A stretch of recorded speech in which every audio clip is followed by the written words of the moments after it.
Welcome to our podcast, The Better You Are, The Better You Are. Whether it is physically, mentally, or spiritually, when you know better, you can do better. And when you do better, you'll be better. On this podcast, we share knowledge, expertise, opinions, and experiences. All things that can help you to change the game. By the time we're done, it's hard for you not to be encouraged. So join us. The better you are, the better you are. Welcome to our podcast. Today we are going to be talking with three fabulous women and discussing concerns related to mental health. And before I introduce the guests we have today, I want to begin with some information and statistics. Certainly, mental health conditions are often misdiagnosed or mischaracterized or certainly prevalent in our society today. And some people may use words like depression, or we had a bad day, or we're feeling burned out or sad. And others may experience totally debilitating disorders associated with a lack of motivation, a lack of happiness, a lack of hope. And so we want to talk about that today, and we want to give some motivation and give some hope and share our expertise and experiences to help people who might feel any element of those feelings. Also, we are aware that there are increased rates of suicide and that they have increased gradually over the past several years, according to CDC reports. Those increases have occurred across all races, with the highest rates among Native Americans and Alaskan Natives, which is something that I look at too with maternal mortality. We also know that it's followed by whites, Hispanics, Asians, and lastly, suicide rates reportedly are less in Black Americans, but we need to know that it is often underreported in Black races, and we need to have attention to that. I want to first introduce our guest today. I'm going to start just randomly. We have Dr. Glenda Rawls. I'm very blessed to have her here today. She's an associate professor of counselor education and unit director at Western Michigan University. She earned her doctorate in counselor education from Western Michigan University in 2008 and has been a nationally certified counselor and licensed professional counselor in the state of Michigan since 2007. In addition to training future master's and doctoral level therapists, she also has a decade of clinical practice and supervision experience. We're also blessed to have Reverend Hazel Owens. She is an associate pastor at Common Ground Christian Church, Midtown, and is a licensed marriage and family therapist associate here in Indianapolis under clinical supervision. She is the owner of Owens Counseling and Counseling Services, LLC, integrating the worlds of faith, culture, and therapy. She has a master's in human resource management from Indiana Wesleyan University. In 2016, Hazel took a leap of faith and pursued her purpose and calling to full-time ministry that includes integrating ideals of faith and therapy. This faith leap led her to earning dual degrees at Christian Theological Seminary, a master's of divinity, and a master's in marriage and family therapy.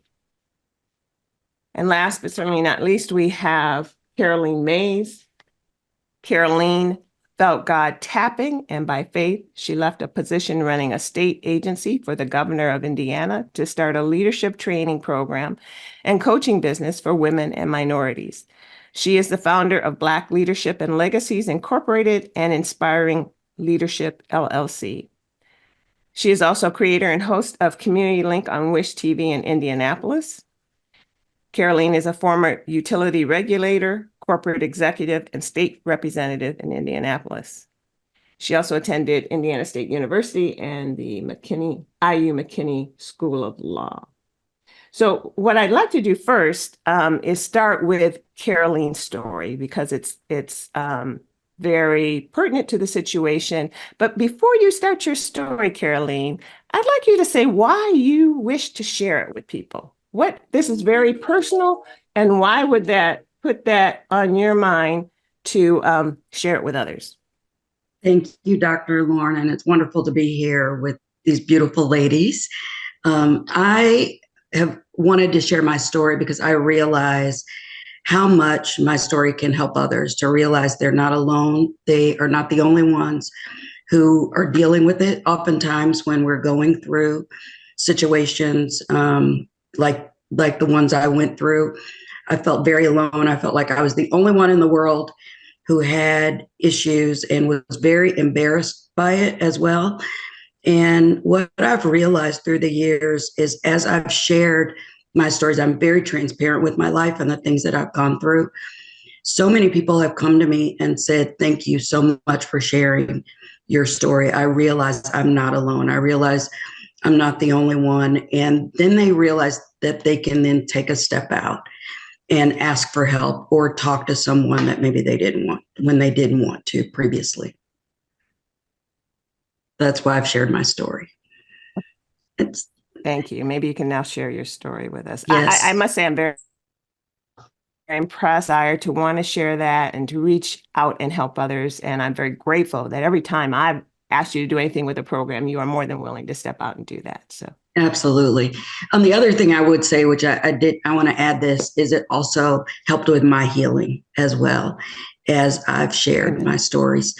And so regarding the topic today in particular, so when I was in high school, we moved to Indianapolis my freshman year of high school. We had lived in another city in Indianapolis, and I loved living there. I had a lot of friends. I was doing things I loved doing. I was a cheerleader. I loved being a cheerleader and loved school, loved my circle of friends, and was just very comfortable. We moved to Indianapolis and really dealt with race relations, racism in a very profound and haunting way. I knew about racism. My parents were very active in the civil rights movement, and they made sure that we were always very aware and understood our history, our ancestry, the things that they went through, that ancestors before them went through as well. But when I moved to Indianapolis, we moved into the area on the west side of Indianapolis, and I went to Ben Davis High School. And back then, the school was not integrated. And so out of 3,000 students in the school, there were only 10 Blacks. And it was a very racist area. And when I joined the school, it was very hard to make friends in the area, in the neighborhood, at school. And the whites didn't like me because I was Black. And the Blacks didn't like me because I was light skinned, and they said I wanted to be white. And I just wanted to be me. I just wanted to make friends. I just didn't want to go through a high school experience not having, I guess, not having a circle of friends. My parents were working a lot, and so I felt very alone. I even had a situation where a white guy actually asked me to go to a school dance my freshman year. And I was just so excited that somebody was paying attention to me. And I said yes. And then the next day he came back to me and he said to me, "Are you a nigger?" And I was just floored by that. And he said, "I'm not going to a dance with a nigger. I don't want to be seen with you." And so it was a very difficult time. And during that time, I actually, one New Year's Eve, my dad used to shoot guns in the air on New Year's Eve, and he left it on the table. And I picked up the gun and I literally put it in my face and looked down the barrel of this gun and was about to pull the trigger. And at the last second, I don't know why, but I'm so grateful, I turned it and pulled the trigger and shot a bullet into the stove. My parents obviously were horrified. They didn't know what to do, but and so they really didn't do much of anything. They talked to me. But then I went to college, and this followed me, this feeling of not being wanted or feeling unwanted, feeling alone. Even though I was doing more things in college, I joined a sorority, I was a cheerleader again. I was had some friends, but I still felt very alone. That haunting feeling of unworthiness followed me into college. And so one day I did literally try to commit suicide. So I drank a bottle of liquor and took a bottle of pills. I didn't want to call home because I did not want my mom or dad to answer the phone and try and talk me out of it. So I called our sorority. We had a room. And so I called that number just to leave a message because we typically didn't go there except for meetings. But someone got the message. And gratefully, someone did. And they called and had an ambulance come to my apartment. And from what I understand, they were all there. But when I woke up in the hospital with my stomach pumped, they were all there. My mom had driven to the university as well. And I was mandated to get help at that time. But what was interesting, and I'm sure Hazel and Glenda and Lauren, you two could speak to this. But what was interesting when I went to my first counseling session and we talked about my life and I was busy, very, very busy, always keeping myself going. And I think that was to make sure I didn't stop and think too much about how I was feeling. But the doctor literally said to me, "There's nothing wrong with you. You're just too busy and you need to slow down. We do not need to have another session." And so I didn't. And I literally took that message with me that there's nothing wrong with me and I'm just busy. And so through the years after that, I did think about suicide. I'd never tried again, but I will admit it haunted me. And so I just had to then realize, I realized through my faith mainly that God loves me. God has me here with a purpose. If I'm here, there's a purpose for my life. And so then I started to seek help, mainly starting with my faith. And I'm so grateful for that faith and for really then learning about who I am, who God sees me, how God sees me as beautifully and wonderfully made. And there is a great purpose for my life. And the beautiful thing now is, like I said at the top, that I can use the experiences that I've gone through. I don't regret any of them. I can use those experiences now to help other people and to help people understand they're not alone. And there are people that want to help you, like this panel today, and to reach out for help and to just ground yourself in a solid faith. Thank you so much. So that's that story. Okay, and I know we have some more, but let's dissect that a little bit. Glenda, I know you've had the opportunity to, and I'll let Hazel sort of ponder on it a little bit more, but you've had the opportunity to hear this story before. What are some initial thoughts that you would like to expound on or share with us regarding that? I would like to center some of the conversation on the pervasiveness of suicidal thoughts, right? The idea that someone is thinking about killing themselves. And one of the things that Carolene is, when she describes her experience with those thoughts, she talked about the pervasiveness. Some of those thoughts did not leave her. She still had those thoughts, but that they were there, almost as if they were chasing her down. And I think that many people who experience suicide or suicidal thinking, or what we call ideations, have that pervasive thought, the thought that they want to kill themselves. Now, from a therapist standpoint, we look at thoughts that are either passive or active with regard to suicide. So active thoughts of suicide are thoughts that someone has that has almost a plan connected with it. This might be how I might kill myself.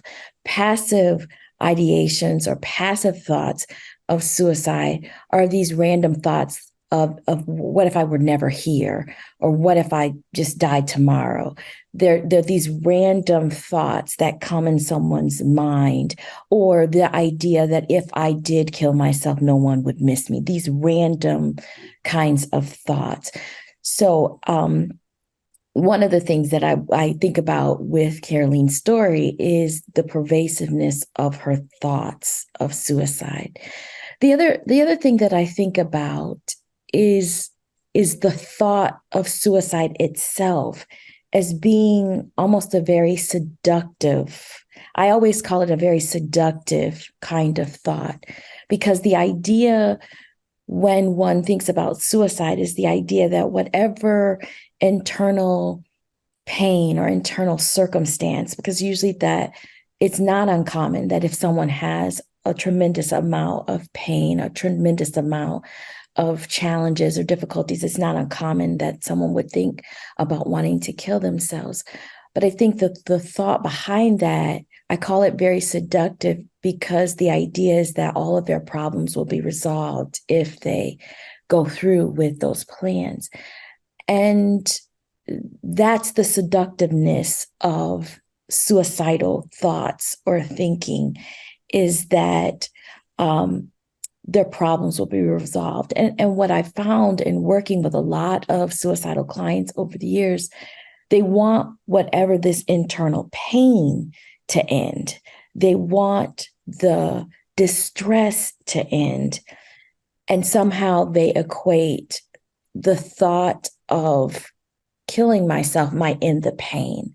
And that sometimes is the logic, but understand that when you're in a significant amount of distress, sometimes the thought pattern could also be a little bit skewed and a little bit more focused on the pain and ways of ending the pain. And I often think about, but there are other ways and solutions to end the pain. And I think most mental health therapists who work with clients who have suicidal thoughts and thinking want to help open up those thoughts to, can we think about other ways of addressing the pain rather than just thinking about ending one's life. But I oftentimes think about suicide as this very seductive, all my problems will be over, all of the things that I'm doing or dealing with at this moment would be over if I just do this. And that in and of itself may or may not be the case. And I think that that's sometimes it's difficult when you're in such a deep, dark place. It's difficult to see beyond that. It's sometimes difficult to also see that there may be other options, other things to do. Because what suicide does is it robs you of an opportunity to see what's on the other side of that pain. And I think that sometimes we have to talk more about that, is seeing on the other side, because sometimes that pain and that problem and that circumstance and that situation seems and feels so great. And we also talk about the intensity of what that pain feels like, because that intensity may feel extremely high at this moment, but that intensity may dissipate over time. And so that's another thing to often think about, is that someone who is thinking about those thoughts, the intensity of the thought, the intensity of the pain may also exacerbate the desire to want to do something. And I often try to encourage people to, can we pause a little bit? Can we at least try to gather up a plan to see what we could probably do next, so that we can kind of bring down that level of intensity, and we can continue focusing on dealing with and addressing the pain.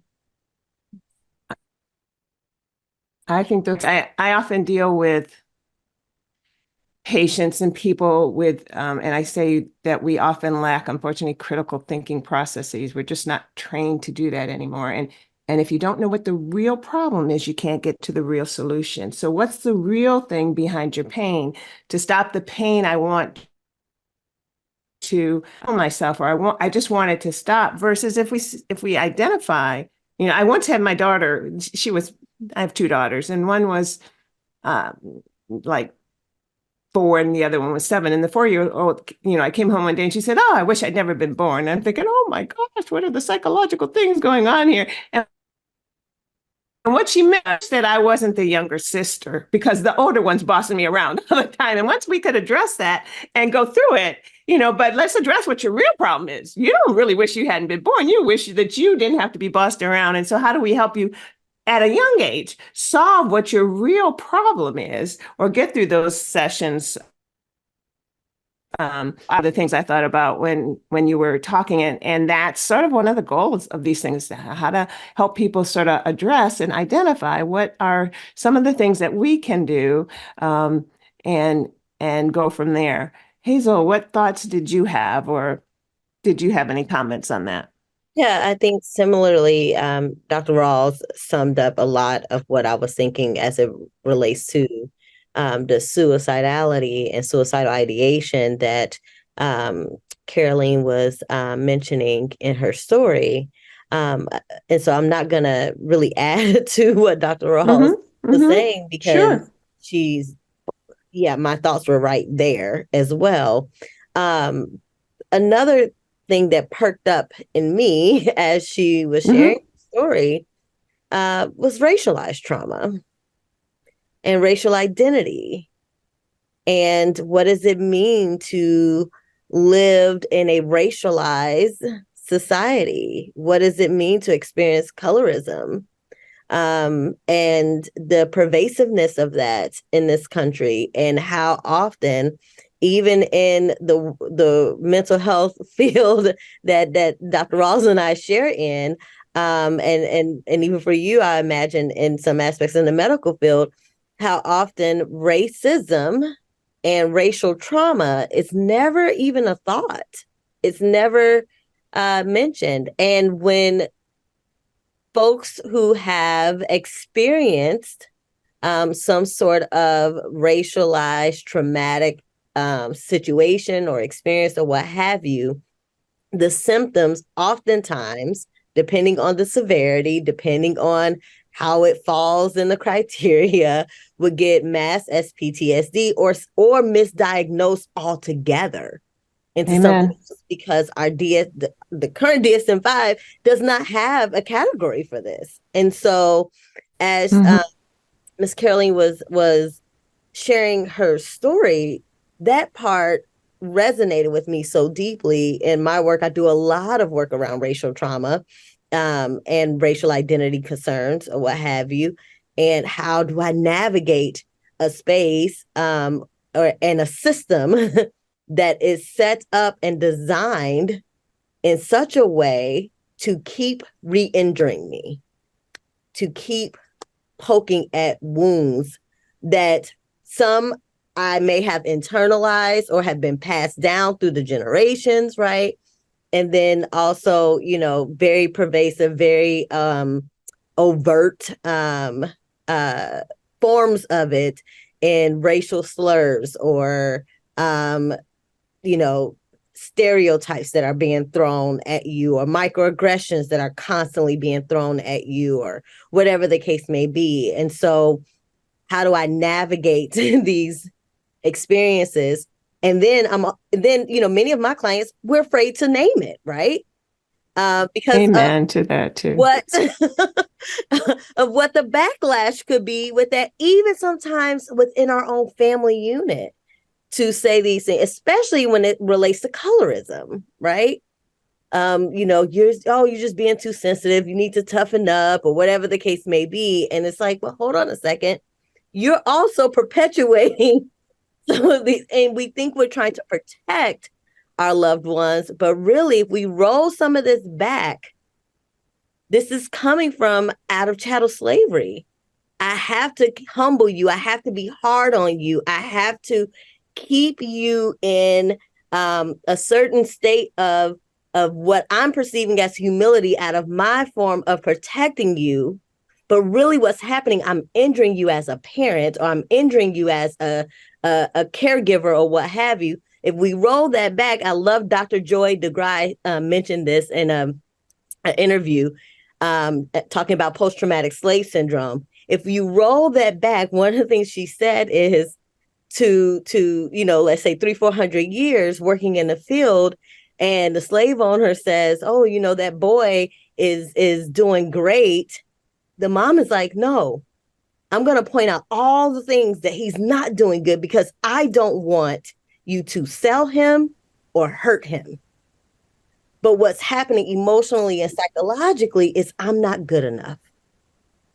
Right. And I'm not saying that happened in Miss Caroline's story, but when she talked about the racialized experience, my imagination went there, because how many of us may, and those who may be listening, may have been told, maybe not have been praised for certain things that they're able to do and who they are just in their being, out of some way of protection, right? But then they go out into the world, and the world is already creating a narrative about them just based off of the skin color.